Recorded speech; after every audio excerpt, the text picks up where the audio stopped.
Well, hello, our fellow friends, our fellow neighbors, and our fellow shining stars. Our next trolley stop is here, and our next trolley stop is now. Welcome back to another all-new episode of PR from the Heart's Children's Book Spotlight Series. To be precise, we have reached episode number 162. That is the 162nd trolley stop here at the Children's Book Spotlight Series as part of our holiday season celebration at PR from the Heart. My name is John Masiulionis, the manager of PR from the Heart. I am super excited to be able to return once again to the beautiful confines of the North County Media Center here in San Diego, California. We've got our dear friend, fellow colleague, and neighbor, Jefferson, behind the glass, doing a wonderful job. It is always such a good feeling when we are back here at the North County Media Center. And it is always also such a good feeling when we have the opportunities to connect with one of our favorite neighbors from the San Diego Zoo and just put a pin in that momentarily. You know, throughout the course of our lives, there's times where we experience some challenges and some difficulties, and there's times we want to give up. We want to throw in the towel, and many of us, as the result, we can even kind of adapt to a survival-based mentality, wondering, well, you know, things aren't going to get any better. I'm just kind of used to struggling and pain and suffering. That is an illusion.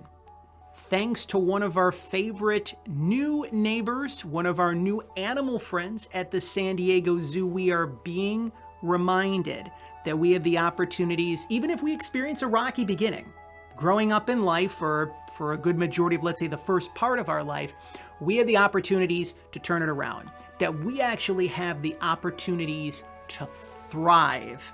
And having a confident and spirited attitude along the way definitely helps in the process. We encourage all of you, our listeners and viewers, our friends and neighbors, and of course our fellow shining stars, to be able to head on over to shopzoo.com, which is the official website of the San Diego Zoo. You can also head on over to amazon.com and purchase your copy of Raising Dom, the True Story of a Spunky Baby Tapir. That is the newest release from the award-winning Hope and Inspiration series. You have seen our featured guest here, who is joining us right now in studio at the North County Media Center, also on 3 previous trolley stops. So to do our part to show how far that we've come over the course of these past several years, if you wish to be able to enjoy episode number 42 of the Children's Book Spotlight series, talking about Ruxa and Raina, such a heartfelt story of a cheetah and a dog that became beautiful friends, and truly a story of miracles. Episode number 66, Mosi Musa, episode number 66 of the Children's Book Spotlight series, where we learn about this wonderful, inspiring baby monkey who was unfortunately abandoned by his mother growing up, but his grandmother came in and said, "You are worthy of love." And also episode number 112 of the Children's Book Spotlight series, where we dive into the pages of Saving Mocha, which talks about a courageous story of a tiger who was actually rescued in the process. And these are all amazing creatures, beautiful beings that have had the opportunities to spend either a brief moment or an extended period of time at the San Diego Zoo.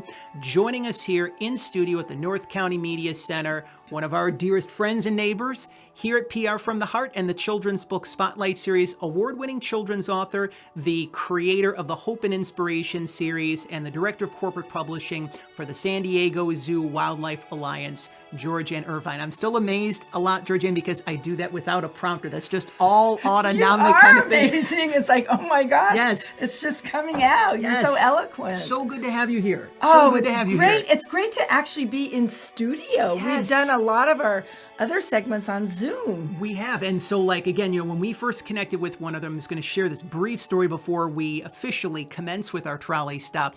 I remember, and this is still one of my favorite San Diego-based stories, when I made the decision officially, I said, I'm going to move out to San Diego. And of course, I had to kind of get a little bit of a lay of the land, so to speak. So in the summer of 2019, this is pre-pandemic, almost in like prehistoric times, right? I went to the San Diego Zoo for the first time and had such an amazing experience. And then I walked into the gift shop and I saw these wonderful children's books, the Hope and Inspiration series. I said, this is amazing. I need to meet the person that's behind this. And literally, I think it was the next day that I got back, traveled cross country. The trolley then went from Buffalo to San Diego and vice versa. And so I got back to Buffalo and I said, all right, it was literally almost the next day, I believe. And I emailed you. And that's when episode number 42 of the Children's Book Spotlight series came to be. And then here we are now, 100, let's do the math, 162 minus 42, 120 trolley stops. Wow. That is a lot of trolley stops, needless to say. Congratulations on the release of Raising Down. We're going to be talking about this and so much more momentarily. We're encouraging all of you because, of course, it is the holiday season. You can see our festive getup that we have here at the North County Media Center. We want to give a special shout out to one of our mutual dear friends, award-winning illustrator and author John Parr. Of course, we had the opportunity, one of our favorite experiences of 2022 here at PR from the Heart is to be able to help John Parr share the release of his brand new children's book, Growing an Artist, the story of a landscaper and his son. John now has wonderful artwork that has actually come to life through the form and shape of Christmas ornaments and bags and Christmas cards at Target. So you can actually head on over to the Target official website. This is not, Target's not paying us to be able to mention this, but John is such a dear friend and we want to be able to continue to pledge our support. You can go to Target's official website or head on over to your local Target store, just as I did, because we now have this beautiful Christmas getup in the process, which includes two of the Feliz Año Nuevo bags, and these make great Christmas gifts, as do the Hope and Inspiration series, which we're going to be talking about now as well. Obviously, there are some of our listeners and viewers, friends and neighbors, and our shining stars who are learning about you for the first time. So, of course, one of the many ways that you can pledge your support for Georgeanne, as well as us here at PR from the Heart, if this message is inspiring you, if it's lifting your spirits, if you say, you know what, I'm ready to have a confident attitude. I'm now ready to know that I can thrive. It's not just about surviving, it's about thriving. We encourage you, if you haven't had the chance to do so, to subscribe to PR from the Heart's official YouTube channel and to share this very special trolley stop that is episode number 162 of the Children's Book Spotlight series. For those who are learning about you for the first time, we always like to be able to start off by sharing the origin story, so to speak. So you've been at the zoo now for nearly, I believe it's coming upon 45 years, if I'm not mistaken, which is March 22nd, 2023, it will be 45 years. Unbelievable. When did you know, take us back in that San Diego Zoo Wayback Machine, so to speak, when you first knew that you were here to help the animals, and then also based on it, then when and how things came to be with you and the San Diego Zoo and having this beautiful relationship that struck up nearly 45 years ago that has stood through the test of time and various things, including the pandemic, how you and the San Diego Zoo together came to be. Well, let's go back even further than that. I was born in San Diego and grew up on a canyon with lots of wildlife and used to go to the zoo as a child. So we have photos of me in the petting paddock in the old children's zoo. And so because of that, I had this great love for wildlife. And even though I had a 10-year leave of absence in Orange County, I came back and went to college in San Diego. And I've always loved writing. I like to joke that I wish I could be a Broadway musical star. In high school, I actually tried out for the a cappella choir and didn't make it. So I can't sing and dance, but I can write. So when I started at the zoo, it was a dream job. It was a public relations assistant. And I will say that I applied for the job just because it sounded fun and I loved it, the zoo. I didn't realize until I got there how important it was to be a messenger for wildlife. However, when I applied for the job, I did not get it the first time around. And I was disappointed. I was right out of college. But as we're talking about here, you can never give up. You cannot give up. And as disappointed as I was, I moved forward. But 6 months later, the zoo called me and said, the job is open again. Are you interested? Oh, wow. And so I started, March 22nd, 1978. And I was in PR and marketing. I wrote press releases. I took animals to television shows. But along the way, I wanted to write children's books because my grandmother did. She published them herself, so they weren't like out with a big publisher, but I wanted to do what my grandmother did. So one of my jobs when I started at the zoo was editor of the Koala Club News, which was the children's newsletter. And coincidentally, a publisher came to the zoo, and I had confided in my boss of my dreams of writing children's books, and a publisher approached the zoo, and they said, we'd like to use your photos and books, and we'd like a storyline. And to my boss, they said, but you know a freelance writer who might like to write these books for us? And the next thing you know, I have a contract to write 6 books, not a lot of words per book. But I remember going, oh my gosh, my dream has come true. Now what do I do? Now I have to write a book.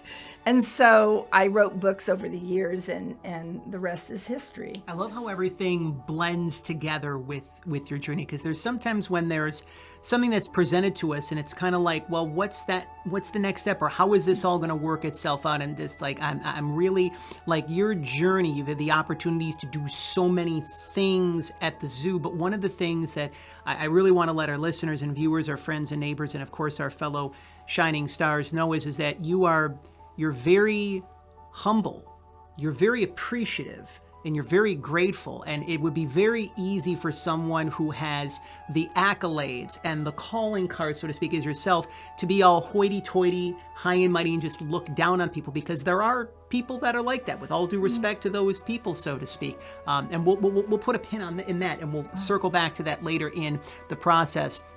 The Hope and Inspiration series, and we've had the opportunities to share them over the past several years here at the Children's Book Spotlight series, and being able to share the stories of animals at the zoo that have gone through interesting, sometimes really challenging, even life-threatening circumstances to get through to the other side.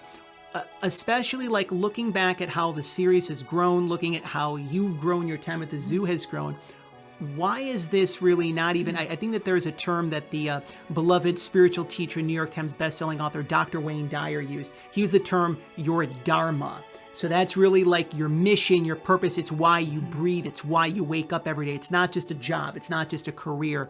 Why is this work, especially sharing these stories of the animals at the zoo and being able to connect them with children and parents and families and this really just those who love wildlife, why is this really important to you, maybe now more than ever before?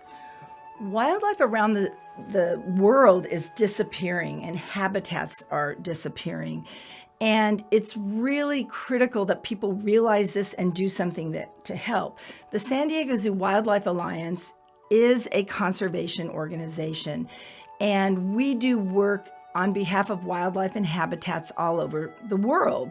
And we were doing it when I started, and it's accelerated over the years. And I am passionate about leaving a world where there is wildlife thriving for our children and our grandchildren. And the zoo is a nonprofit organization, so all of the proceeds from the books go back to it. But more than that, it's the messaging. And with the Hope and Inspiration collection of books, I thought that if children could get to know an individual animal, like Don the tapir or Karen the orangutan or Floyd the flamingo, they wouldn't just see it as that's a tapir, that's an orangutan. They would see it as an animal that actually, I don't like to anthropomorphize, but that has its own personality and its own story. And many of the animals have gone through things that children can identify with. So I thought that if I could introduce children to individual animals, that it would inspire them to not just care about that animal, but inspire them to care about the species and inspire them to care about wildlife in general. And I also feel I'm just the storyteller. My colleagues at the Wildlife Alliance, all of the wildlife care specialists and the veterinary teams that dedicate their lives on behalf of wildlife, it's their story, but I am so honored to be able to share their story with people.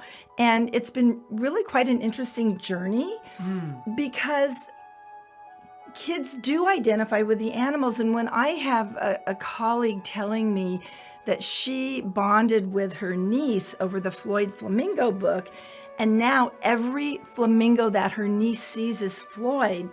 That's what these books are all about. The child loves flamingos and thinks they're all Floyd, but that's okay because that's who they met. So there are many purposes to hope and inspiration. So it's inspiring the children to care about wildlife, inspiring them to action, but then also with the life lessons in the books, I think it can help the children get through their childhood and get through difficult situations. I'm really glad that you communicated and shared that in the way in which you did, because one of the many reasons why I love the Hope and Inspiration series, it's just very easy to go to the zoo and say, well, there's a zebra or there's an elephant, and look, like, okay, and just zoom right past. But I really feel that you do such an amazing job of connecting with the soul signature, as I call it, of the animal. As you said, personality, quirks, characteristics, so to speak. I know, and I think I'd communicated this with you several times, like whenever I go to the San Diego Zoo and like I'll just make up names for the animals. Now they probably have their own names already, so to speak, but I'm like, like there's Stevie or there's, Rocco over there, but it's just like I have these communications with these animals, but I can already, especially being a sensitive person, an empath on mind of things, and you can also, like, these animals have emotions, they have feelings, and they go through some interesting circumstances, but I really love it, and we'll be talking about Don's story. We're going to be spotlighting and raising Don here on episode number 162 of the Children's Book Spotlight Series. Before we do that, can you give us a brief encapsulation, because there's multiple books in the series. Obviously, We've had the opportunities to spotlight 3 of them here on the Children's Book Spotlight Series. Again, in the description below, we have included links to episode number 42 of the Children's Book Spotlight Series. You can see how Georgeanne and I have grown since 2019. But Ruxa and Reina, episode number 42, episode number 66, Mosi Musa, and episode number 112, Saving Mocha. And I believe that was just shortly after I arrived in San Diego, if I'm not mistaken. I had to look back. It's like, it's been almost 2 years since we did a Children's Book Spotlight Series episode. Probably a little bit longer. But can you give us a brief encapsulation of the stories, a little bit of a glimpse, so to speak, as to what our listeners and viewers, our friends and neighbors, and of course our fellow shining stars will be able to enjoy when they read all of the Hope and Inspiration series leading into Raising Don? The first book of the series was about Karen Orangutan, who is now 30 years old and living at the zoo. But when she was 2 years old, she had a hole in her heart. And we realized she wasn't growing as quickly as she could, and so she was examined. And think about how many kids have holes in their hearts. And so we had top heart-lung surgeons from UCSD and nursing staff volunteer their time to work with our veterinary team to repair the hole in Karen's heart. And I remember watching that surgery and being there, up at the observation window. And when the surgery was done, the doctor said if her parents were humans, I would tell them everything went just fine. But it didn't. She developed a lung situation and had trouble breathing, and she was on a ventilator for 2 weeks. And we honestly didn't know whether she would survive, but the team was so committed that she did survive, and she got letters from children from all over the world, not just kids, adults, saying, my gosh, you've got to make it through. But then once she did make it through, and once this book came out, I started getting letters from families telling me, our child had open heart surgery just like Karen did, and we've never been able to explain what happened. But now that our child has read the Karen book, they get it. Or my child is about to have surgery. And if Karen can do it, if Karen was brave, my child realizes that she can be brave as well. So that was something that was unexpected on that particular story. And then we've got I'm talking about books that you haven't yet featured. There's also the story about Floyd the flamingo, who was one of our wildlife ambassadors, and he was born with crooked legs. It almost looked like he had 2 left feet. And normally an animal like that wouldn't survive, but our dedicated team of wildlife care specialists and veterinarians did surgeries on him to correct the situation, but he had a long recovery period. And there were times when we didn't know if he would make it, but he rallied and he did make it. And that book is really about never giving up and following your dreams. I mean, that's messaging that comes through loud and clear with that particular book. And the others all have their own messages. I can tell you all about them, or I don't know how much time we have. I can talk about these books all day long. Well, the important thing is that if you want to be able to learn more about the award-winning Hope and Inspiration series, it's simply just a few clicks away. It's you can head on over to the San Diego Zoo official website, shopzoo.com. You can head on over to amazon.com if that's your preferred online vehicle of your choosing. You can purchase any or all of the books in the Hope and Inspiration series by Georgeanne Irvine, including Raising Dawn, the true story of a spunky baby tapir in the process. Again, one of the many ways you can pledge your support for Georgeanne to let her know that she's doing wonderful and much needed work for children, parents, families, educators, and those who love great children's books is to leave a 5-star review for Raising Dawn or any and all of the Hope and Inspiration series in the process. The books are also, I just want to mention, like, they're so vibrant, they're so colorful. Like, each book itself, just, kind of connecting with the animal, it has its own soul signature. So you see a lot of orange, you feel a lot of orange here. We've got the orange shining stars here in episode number 162 of the Children's Book Spotlight series. Diving into the pages of Raising Dawn, one of the cool things about your series, and especially Raising Dawn, in some way, shape, or form, you have a connection with each animal. A lot of times when, let's say, someone writes a children's book on something, they'll maybe do some research or like a lot of research, but this is a little bit different because you've had the opportunities to actually be and connect with these animals, see them, spend some quality time with them. When Don was born at the zoo, your team was full of life, and they're full of life, obviously, with, all of your animals, so to speak. But he was the first endangered Baird's tapir born at the zoo in more than 30 years. Yes. But he had a similar experience in his own unique way that Mosi Musa had, that his mother wouldn't care for her newborn calf. So where did things kind of go from here? So, like, very early on, like, Don's experiencing some challenges and difficulties growing up. Could you share with us a little bit more about Don's journey and what children and parents and families and educators, and as we like to say, those who love great children's books, will enjoy when they read Raising Dawn? Absolutely. So Don's mother was a first-time tapir mother. And when he was born, one of our wildlife care specialists was right there at the time. And we don't know whether she was frightened or didn't know what had just happened, but she pushed him, she pushed him away. And we decided we didn't want her to injure him, so we separated mom and baby. And we tried to reintroduce the two together, but the mom just wasn't accepting of her baby. So it turns out that we had to do what we call assist rearing, and our wildlife care team had to raise Don. And I love to tell this, we bottle fed him. However, the mother's milk has colostrum. So we figured out a way to milk his mother, and we were able to get Mama Luna Tapir's milk and mix that with goat milk so that he would have the proper nourishment and get milk from his mother. So we had to teach him everything. Tapirs are aquatic animals, and they need to learn how to swim. So our team had to teach Don how to swim. We also, you need to teach him that he's an animal. He is not a human. So we tried introducing him to other wildlife that happened to live in the habitat at the time. There was an elderly tapir that we had hoped would connect with Don and really kind of take over for his mother. But Don was so spunky and so active that he annoyed Rachel.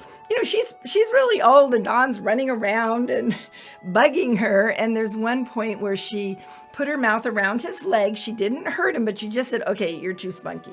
As he got older, they became more and more friendly together.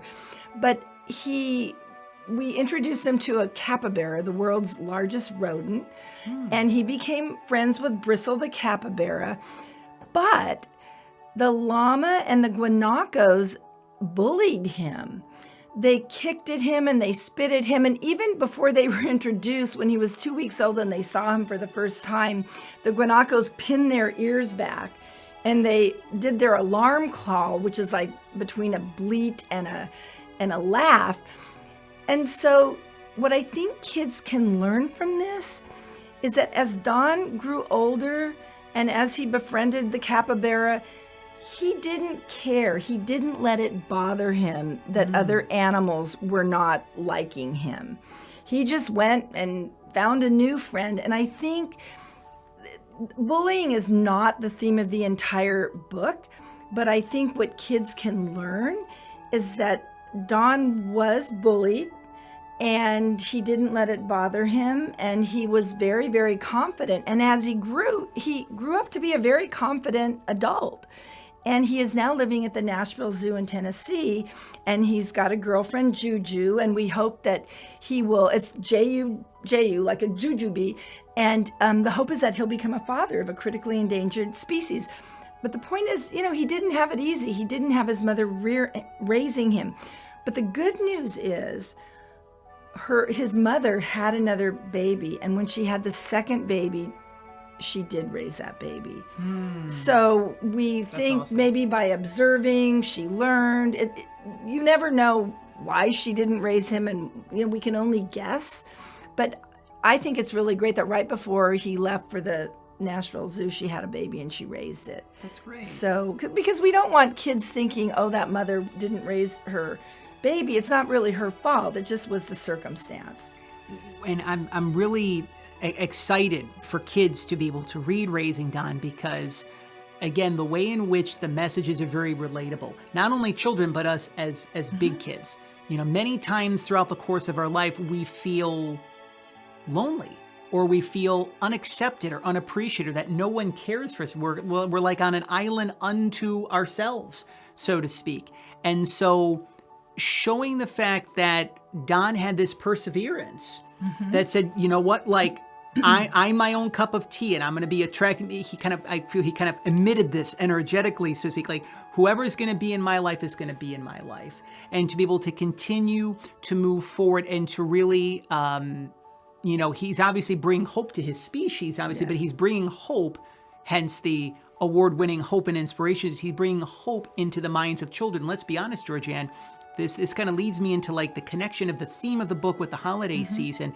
This is the holiday season, and this is the time of the year where we can experience heightened emotions and feelings and be more sensitive. So if we're moving through something, it can kind of be amplified because sometimes, there's people that are doing really well during the holidays. And then there's sometimes, the holidays can bring up some grief or some sadness, maybe from a lost loved one that's no longer in your life. What does it mean to you now to share Don's story, especially during the holiday season, to literally bring more hope into the lives of not only children, but also us as big kids alike as well too, especially when it comes to the component of thriving?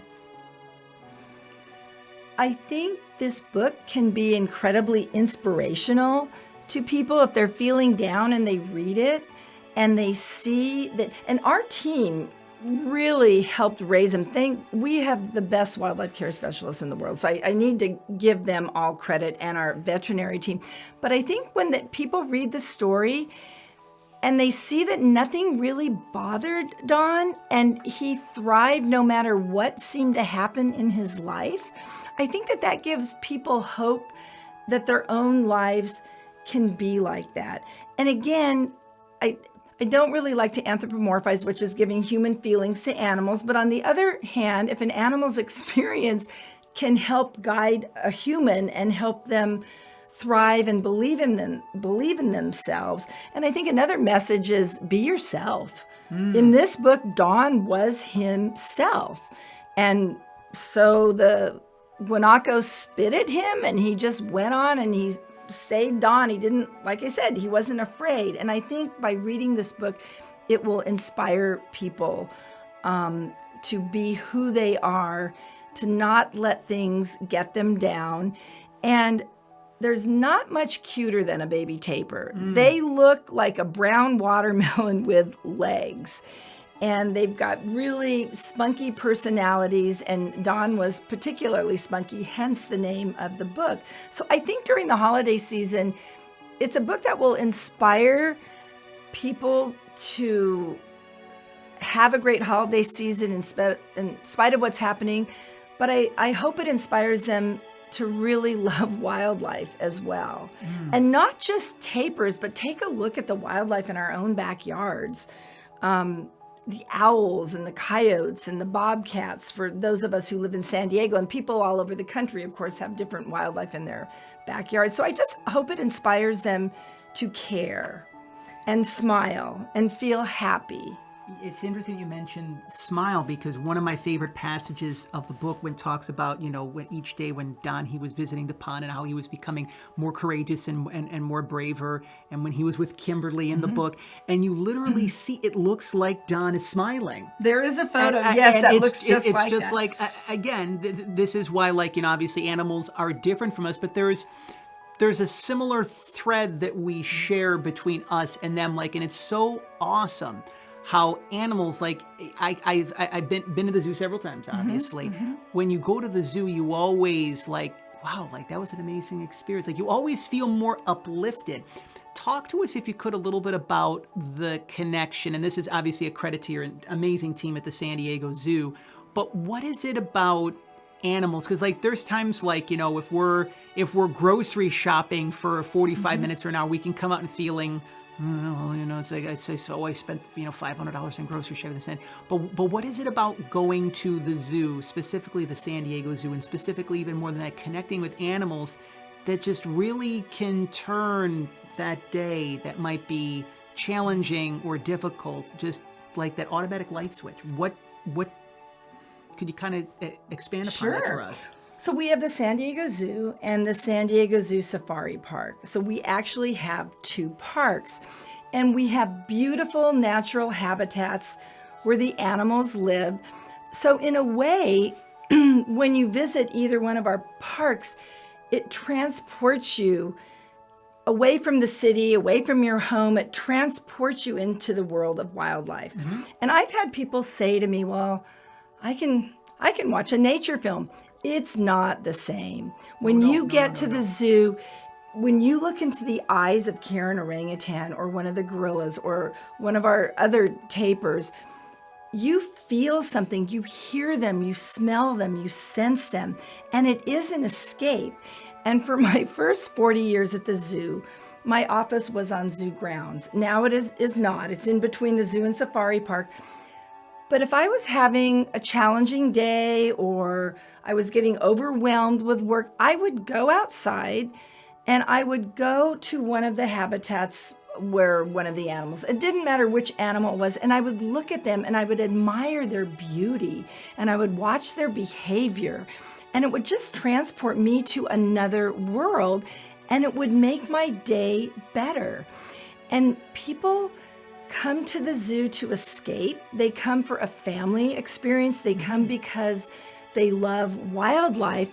But there really is something that to me transforms me when I see wildlife. I travel the world visiting animals in their native habitats, but I oftentimes feel the same. I'm very fortunate that I've been able to do that. But I still feel a sense of adventure and a sense of joy and a sense of peace when I look at the wildlife that live at our facilities that get the best care in the world. And they are ambassadors to their cousins who live in the wild, in the native countries. And I think when you see an animal up close and look in the eyes, you see it's not just a photo in a book. It's not just video. It's a real living, breathing being. And I think people see that and they get that from their visits to the zoo, and they learn amazing things as well. Yes. And then there's one of the things about the zoo that I also love is that there's also spacious parking. Because sometimes if you go to a place, it's very busy. Jefferson, of course, behind the glass. Jefferson loves spacious parking, by the way. It's instant mood booster when you say the phrase spacious parking, by the way. And again, just the fact that when I've gone to the zoo, there's not necessarily every single place that you go to do you see people love what they're doing. I feel like Trader Joe's, like, the great grocery store, like I feel it more often than not, like every single person that I see there is like loves being there. I've even seen people like at Disneyland that it's kind of like, oh, they really enjoy being here or not kind of thing. But it's just like, I've had the chance to, we had a really special experience almost a year or so ago. And it was like just being able to get this, this beautiful, just I was able to see and feel the love that your ambassadors, that your caregivers, the entire team at the zoo actually gives to the animals in the process, including Don. Of course, we're beginning to wind down our time with our featured guest here, Georgeanne Irvine, award-winning children's author, the creator of the award-winning Hope and Inspiration series, and the director of corporate publishing for the San Diego Zoo Wildlife Alliance, here at the North County Media Center here in San Diego, California. Of course, again, Jefferson is behind the glass. We are fully immersed and really loving the newest installment in the Hope and Inspiration series, Raising Don, the true story of a spunky baby tapir. You can purchase your copy by heading on over to shopzoo.com, which is the official website of the San Diego Zoo, to purchase all of the anything zooness, so to speak, is at shopzoo.com. If you're also in the San Diego area, whether you live here, whether you're close by, or whether you travel here, because of course it's a very popular worldwide tourist destination, you can head on over to the zoo's gift shop and purchase your copy of Raising Don. Or, of course, if it's convenient, to head on over to Amazon, if that's your preferred online vehicle of your choosing. You can leave a 5-star review. One of the many ways you can pledge your support for Georgeanne Irvine, to let her know and remind her that she's doing wonderful and much needed work for children, parents, families, educators, and those who love great children's books in the process. There's always fascinating things that you're doing with the series. And I just also want to mention one thing that I didn't have the opportunities to mention before. This isn't the traditional children's book. So when you open up a picture book, it's got the illustrations and it's got the text on there. This obviously has very vibrant pictures of the animals in their habitat. It's not in illustrated form. So could you? So for those who are again learning about your series for the first time, how does the Hope and Inspiration series for kids differ from the aesthetic, the tangible, the physical? When you open up the book, what is noticeably different than the traditional children's book that you read? We use every part of the book. For example, when you open it up, we have the footprint, the handprint, the paw print of the actual animal that the story is about. And thus far, we've been able to do that with all of the characters in our books. But they're illustrated with photos, and it's very challenging. We have a lot of very inspirational stories at the zoo and safari park, but you have to document the animal from the beginning of its situation, whatever that might be, through the end of the story. And we have one zoo photographer. So I have to get photos in any way that I can. And it's the photos that make these books very, very different. Mm-hmm. And like I said, you don't find a lot because the photos are probably the most challenging part of the books. I shoot some of the photos in addition to our zoo photographer. I give our wildlife care teams cameras and I let them shoot photos. I teach them how to use them. I have used cell phone photos. So what they're going to find is the story itself is a wonderful story about an individual animal, but they're going to see pictures of the story as it unfolds with that animal. And you just don't see that in many children's books.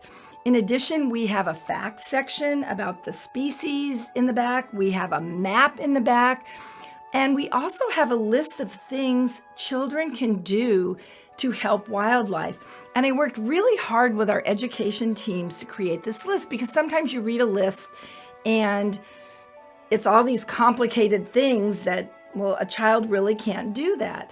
And one of my favorite things on the list is if you have a cat, for the safety of the cat, it's good to keep it indoors. Not just the safety of the cat, but cats eat local wildlife. So by keeping your cat in, you're keeping it from being hit by a car or eaten by a coyote, but you're also saving the wildlife that lives in your neighborhood.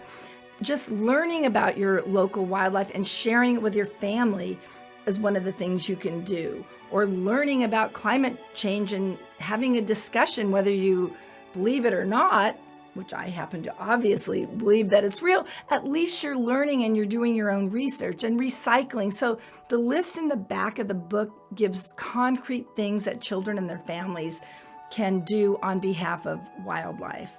So they are very different. They're very colorful. We have call-outs in the books. I've been told by reading specialists that the call-outs, which just have a fact or two or a little bit of information, is really helpful for the children who aren't the best readers yet, because it gives them the confidence to just read a snippet of the story, and they'll go through and they'll read all of the call-outs, and then they'll go back and they'll feel confident, and then they'll read the actual story. And so it's not only a way to encourage children to read and to become more comfortable and confident with reading, but when people think of animals, they'll think of like dogs and cats are like right at the top of the list, obviously.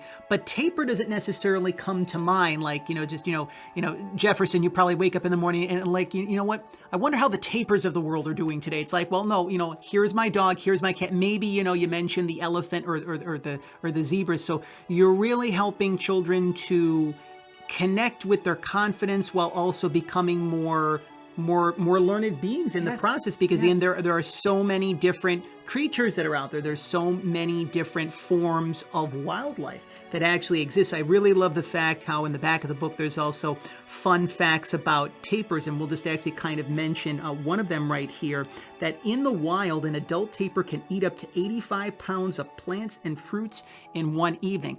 I would hate to see how the tapir would be feeling the next morning, because I know that if I would eat 85 pounds of food in one sitting, I might feel a little bloated or tired or sluggish or all of the above the next day, so to speak, in the process.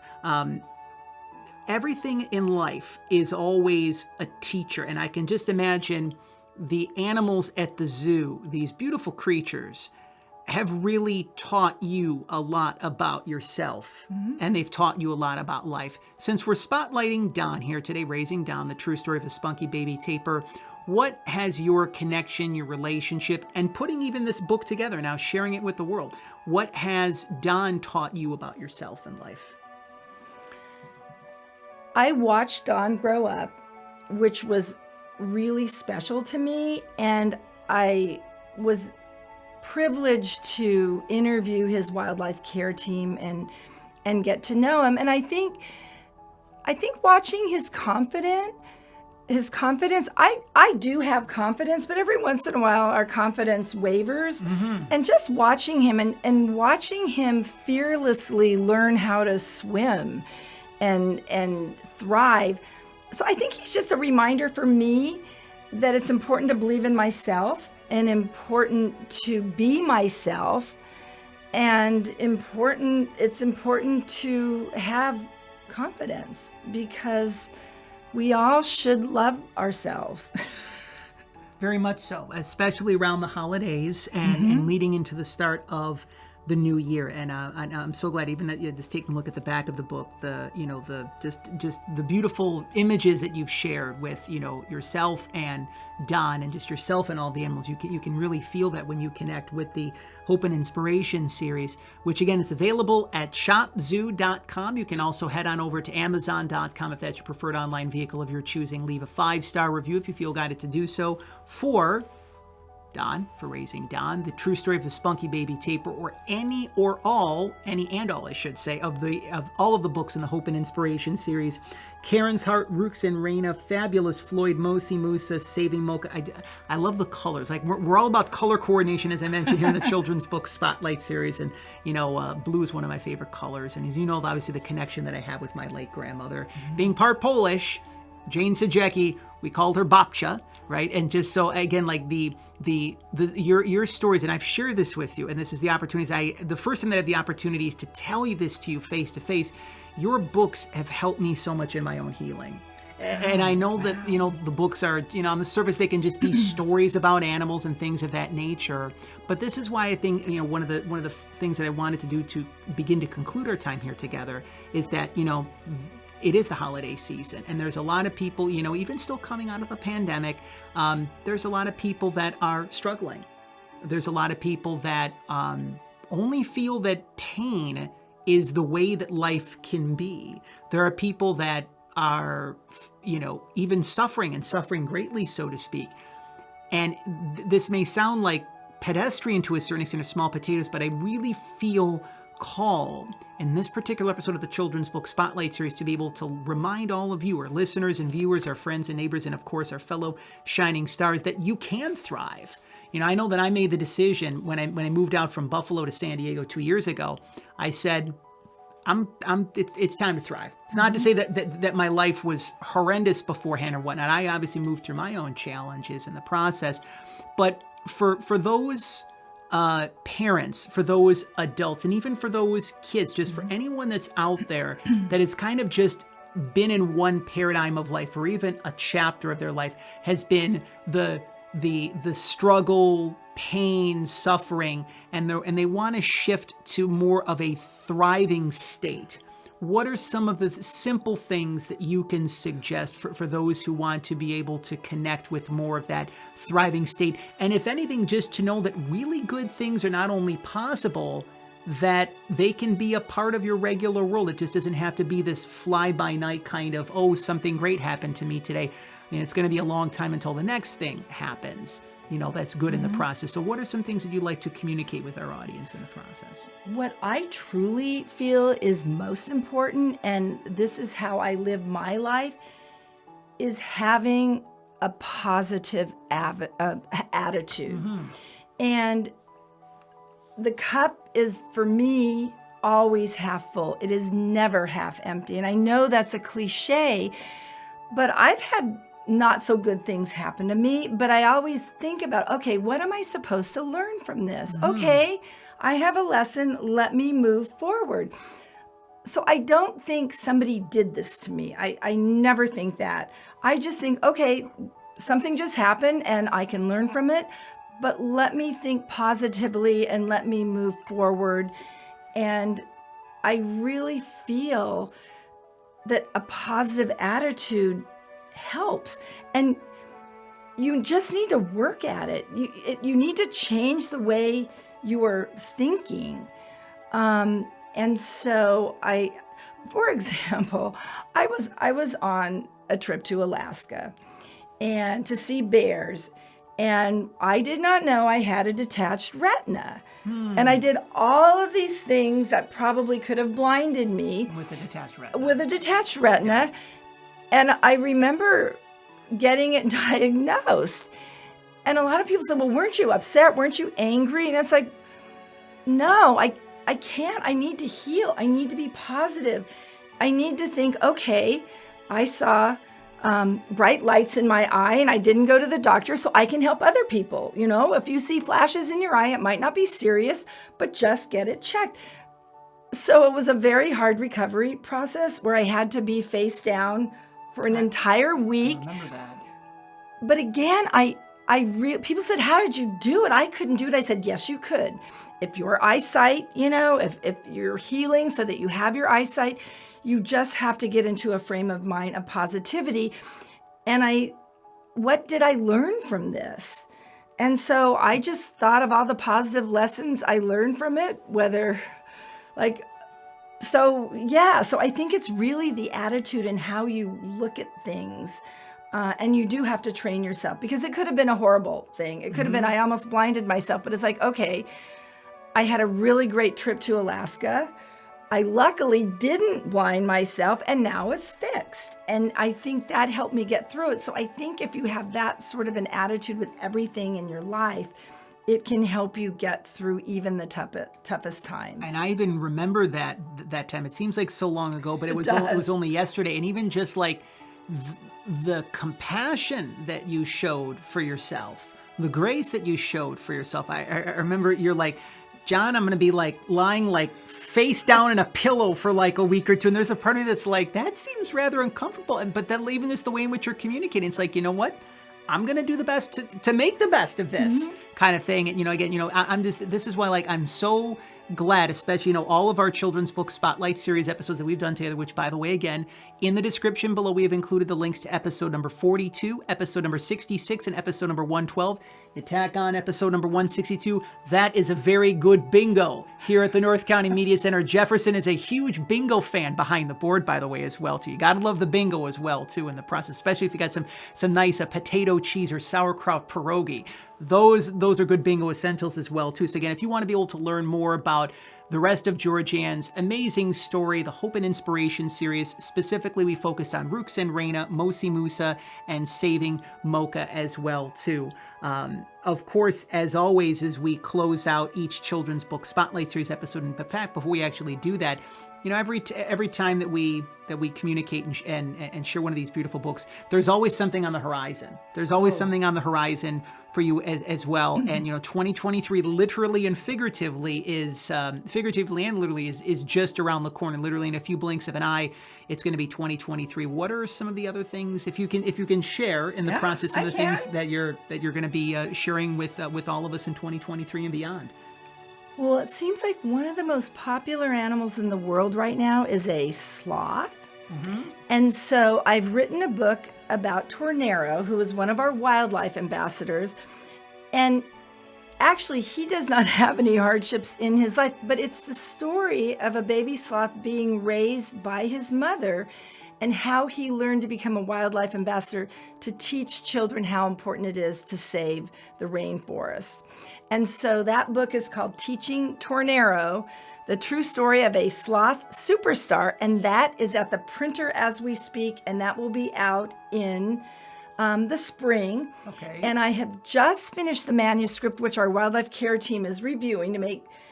I like to say that our books are very, very accurate. They go through a scrutinizing process with our wildlife care team to make sure the story is accurate. But about Omeo, a koala, and he's got a really interesting story because he was in his mother's pouch, and when he was 5 months old, his mother died of cancer. And we had to pull him from the pouch, and we had to hand rear him. And there were so many times we didn't think he was going to make it, but he did. He's 3 years old. He's thriving. And I think that's a real testament to the devotion and the care that our staff gives to the animals. So it's kind of a tearjerker on the very first page spread because his mother has just died, but it does have a very happy ending. And he's really the tale of survival and being determined to survive. And there were nights when we thought he wouldn't make it, and then the next morning he was perky. So that will be out next fall. That's awesome. So there are 2 more books in the Hope and Inspiration series, which we're looking forward to. It's hard. 4 trolley stops. Like, this is just like, because, we just celebrated the 4-year anniversary of the program back in September. And I'm like, wow, like there's just been so many stories and so many stories within the stories, and even just so many stories within the stories, just with you with our 4 trolley stops, and there are more after that that are in the works. There are always more. There are more, not only books in the Hope and Inspiration series, but there are more trolley stops that come here in the Children's Book Spotlight series. Before we wind down officially, of course, our 2 ways that we always close out each Children's Book Spotlight series episode. We give a little tip of the cap, of course, to one of our favorite neighbors, Mr. Rogers, of course, yes, the host of the long-running children's television program, Mr. Rogers' Neighborhood. He reminded us in many ways, shapes, and forms, whether it be his time on the neighborhood, whether it be through various talks, college commencement speeches, most notably when he received his Lifetime Achievement Award at the Daytime Emmys shortly before he passed from stomach cancer. And he always kept the time, Georgeanne, whether it be 15 seconds, 30 seconds, or a full minute. He reminded us to remember those who loved us into being.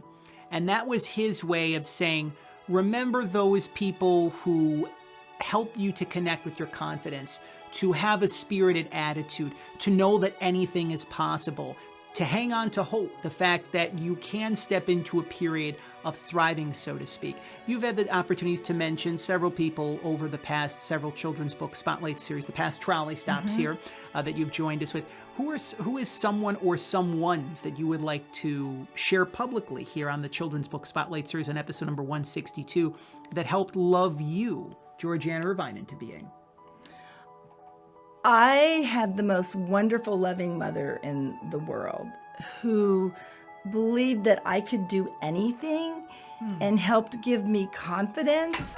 And so she, oh my gosh, she'd be if she were still here today, she would be well over 100 years old. But she really taught me to be kind. I think kindness is something that a lot of people forget about sometimes, especially if they're not having a good day themselves. She taught me to be kind. She taught me to be gentle. She taught me to be caring. And then I would also like to credit a woman who we lost to cancer way too early, Carol Town Seaton, who hired me at the zoo, who believed in me, who gave me the opportunity to write my first children's books. And when I started, I was afraid. I really had no confidence. Like, oh my gosh, I hope what they do, I hope my things that I write, they like at the zoo. And Carol believed in me and gave me so many opportunities to do so many things and helped feed my passion for wildlife and conservation. And so I would like to give to Carol and to my mother, Dorothy Irvine. Well, thank you for sharing those, Georgeanne. And of course, as Mr. Rogers always said, is that whether those individuals are with us physically, whether they're near, whether they're far, or whether they're up in heaven, that they're smiling, knowing that they made a positive impact on you in the process. And of course, I believe that you're seeing the Trusted Genie lamp for the first period and the first point in time as well, of course. We are a huge proponent here at the Children's Book Spotlight Series and PR from the Heart. We have the abilities to help to bring to form and shape our own dreams, desires, goals, and ambitions. We have the abilities to do that as well for those who we love, we care about, and serve. So one of our favorite segments we like to call Three Wishes. It's a little tip of the cap, of course, to the late Robin Williams, one of our favorite Disney animated classics, Aladdin. We think again of the Genie of the Lamp. We think of Robin Williams, and we really remember that anything is possible. So of course, once a guest is on the Children's Book Spotlight Series for more than one trolley stop, the wishes we put out are for the world, for the planet. So in essence, what would your wishes be, whether it be for children, for parents, for families, for educators, for the world? What would you like to put out in terms of your wishes that you're emanating out there into the ethers, so to speak?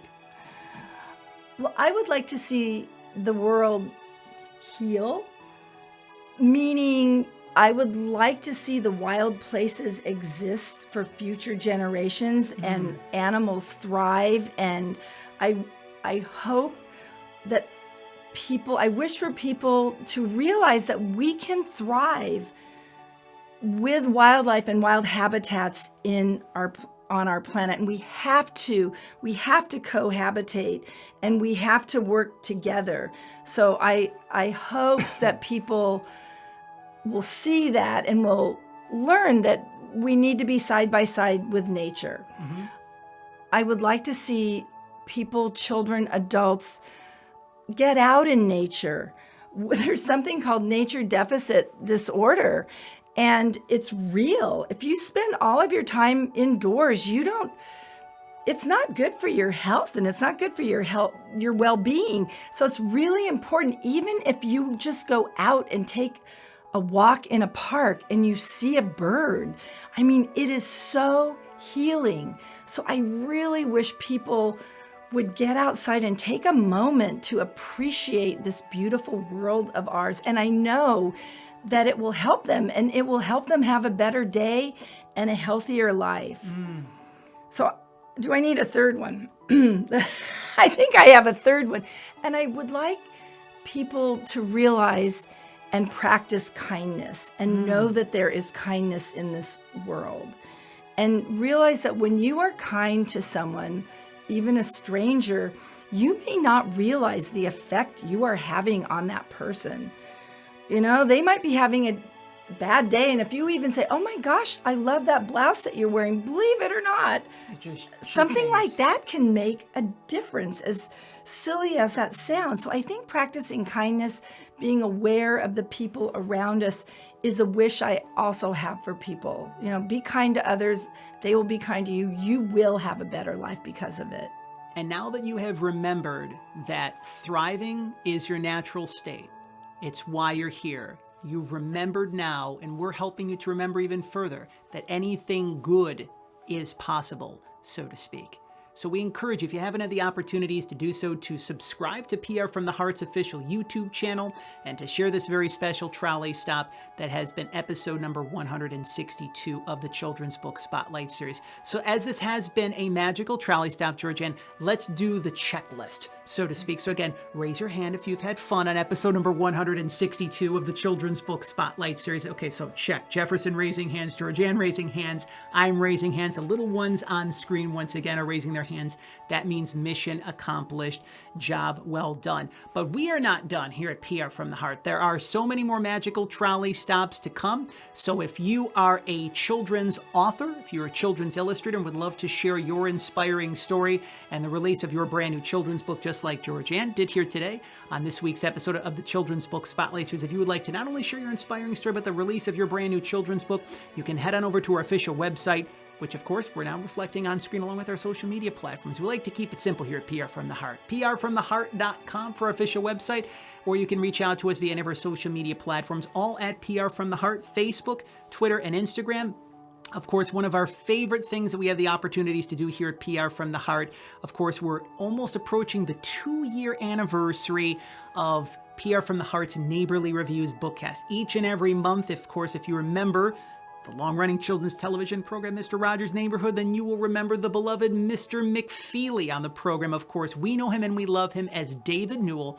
Myself and David, each and every month, we take the time to deliver and share the newest heartfelt reviews from the newest heartfelt children's books from the shining stars in the kidlit community here at PR from the Heart. So if you're a children's author and would like for David and myself to be able to share and review your brand new children's book on a forthcoming edition of the Neighborly Reviews bookcast, you know where to connect with us at prfromtheheart.com or any of our social media platforms in the process. And of course, as many authors' journeys are now taking flight leading into the holiday season in 2023, it's always important to call in for support if you feel that it is needed. And it is our privilege, it is an honor and a blessing to be of service to all of the children's authors that feel guided for us to work with them in the process, and vice versa. So if you are a children's author and would love to facilitate a featured television interview or featured television interviews, to be able to facilitate a book media tour in a city of your choosing, for more information on how we can be of service to you and help your author journey take flight to the next level, because remember that you are here to thrive as a children's author as well too,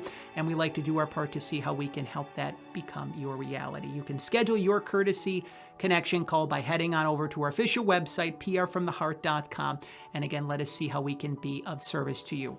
One final time, we encourage you, if you haven't had the opportunities as well to do so, to head on over to the San Diego Zoo official website, the shop section. That is shopzoo.com. You can also head on over to amazon.com. Leave a 5-star review for Raising Down, the true story of a Spunky Baby Tapir, or any of the other amazing books as part of the award-winning Hope and Inspiration series, courtesy of Georgeanne Irvine. When you leave a 5-star review, that's one of the many ways that you can pledge your support for Georgeanne and let her know that she's doing wonderful and much needed work, again, for children, parents, families, educators, and those who love great children's books. And of course, if you travel out to the San Diego Zoo, just right at the front of the zoo is the gift shop, and you can purchase your copies of the award-winning Hope and Inspiration series, including Raising Dawn. And again, as we hear the trolley, that means that it is time to go. But again, just to make sure that we went over everything as well too, because we like to give a little tip of the cap if we've already had the opportunities to do this as well too. We remember, again, our favorite neighbor, Mr. Rogers. In his own private numerology, Georgeanne, believe it or not, he actually weighed 143 pounds for his entire natural adult life. Unbelievable. He may have actually found the fountain of youth, but he shared in a very special and meaningful way. And he reminded us of our inherent worth and value. And he did that through those 3 numbers of 1, 4, 3. There's 1 letter in I, 4 letters in love, 3 letters in you. And of course, as Georgeanne was kind enough to spend some quality time with us here in our neighborhood at the North County Media Center, and to spend some quality time in our neighborhood at PR from the Heart, we like to remind you as a little tip of the cap to our favorite neighbor, Mr. Rogers. Our favorite numbers of 2, 4, 3. There's 2 letters in we, 4 letters in love, 3 letters in you. We are reminding you also of your inherent worth and value. We are reminding you that you are loved, that you are whole, you are healthy, you are complete, that you are special, that we like you, that we love you just the way that you are. that it is time indeed to thrive in the process. So again, we also want to give thanks to the wonderful team, Jefferson Behind the Glass, the team at the North County Media Center. It's been one of the biggest joys and biggest blessings to be able to have these in-studio episodes of the Children's Book Spotlight series, and more of those to come in 2023 as well, too. And we're looking forward to forthcoming editions of the Children's Book Spotlight series, including our next trolley stop, which of course will be our Thanksgiving special. We're looking forward to sharing that and so many more trolley stops in the process. So we want to thank you for your continued support of PR from the Heart, for your continued support of children's authors and illustrators such as Georgeanne, who also in their own way are doing wonderful and much needed work for children, parents, families, educators, and those who love great children's books, for your continued support of local libraries and children's and independent bookstores, truly the pillars of our community. And above all else, we want to thank you for helping us to walk home, the children of the world, our fellow friends, our fellow neighbors, and our fellow shining stars. So for Jefferson Behind the Glass, for Georgeanne Irvine, for myself, John Masiulionis, we really appreciate you spending some time with us here in our neighborhood as part of the holiday season celebration at the Children's Book Spotlight series. Thank you once again for helping us to walk home, the children of the world, our fellow friends, our fellow neighbors, and our fellow shining stars. Goodbye for now.